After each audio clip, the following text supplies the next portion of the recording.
everyone, how you all doing? Welcome back. Welcome back to Karen Vibes. It's been a long time. Had a little incident with my phone. It fell from a high place and the screen went, splintered, went to pieces. So I had to go get the screen replaced and it's still not working properly. So that was it. And I just have to go on. What did I say in Jamaica? Ping pong with it until I'm able to get myself another phone, a proper phone. So that's what had happened. So I wasn't able to do any reading and stuff or record anything. So that's what happened. But so sorry for the delay. But you know it's life. When it's not one thing, it's another. When it's not one thing, it's another. That's just how it is. But anyhow, welcome. Hope you all doing okay. Today is what they say, Good Friday. Good Friday for some, and not so good for others. But in it's life, we have to just hang in there and keep on trotting on. Alright, so we want to finish reading our book. It has been a long time, so we're just going to get right into it. So the name of the book that we've been reading is Flowers in the Attic, and it's written by Virginia Andrews and narrated by moi, Karen Weir. So you can follow me on YouTube. It's Karen Vibes. It's KarenVibes with an exclamation sign. So you can follow me if you're new, and those who have been here, who have been following me, just pick up right along. I'm really thankful for you listening to my stories and following my page. Really thankful. Thank you folks so much.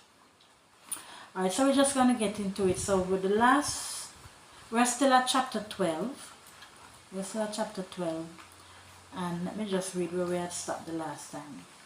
Let's go. So the real flowers spent the night with us, so the twins could wake up in the morning and see something beautiful and alive growing near them. So that's where we had stopped. So we just continue from there. Whenever I think of being young, I see again those blue misted mountains and hills, and the trees that paraded stiffly up and down the slopes. And I smell again the dry and dusty air that was ours to breathe daily. I see again the shadows in the attic that blended so well with the shadows in my mind. And I hear again the unspoken, unanswered questions of why, when, how much longer. Love? I put so much faith in it. Truth? I kept believing it falls away from the lips of the ones you love and trust the most, which is so true. Faith? It's all bound up to love and trust. Where does one end and the other start? And how do you tell when love is the blindest of all? When love is the blindest of all? More than 2 months had passed and still the grandfather lived on. We stood, we sat, we lay on the wide ledges of the attic dormer windows. We wistfully watched as the treetops of summer's old dark green turned overnight into the brilliant scarlets, golds, oranges, and browns of autumn. It moved me. I think it moved all of us, even the twins, to see the summer go away and see the fall begin.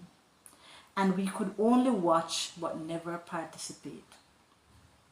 My thoughts took frantic flight, wanting to escape this prison and seek out the wind so it could fan my hair and sting my skin and make me feel alive again. I yearned for all those children out there who were running wild and free on the browning grass and scuffling their feet in the dry, crackling leaves, just as I used to do. Why was it I never realized when I was able to run wild and free that I was experiencing happiness? Why did I think back then that happiness was always just ahead in the future, when I would be an adult, able to make my own decisions, go my way, be my own person? Why had it seemed that being a child was never enough? Why had I thought that happiness reserved itself for those grown to full size?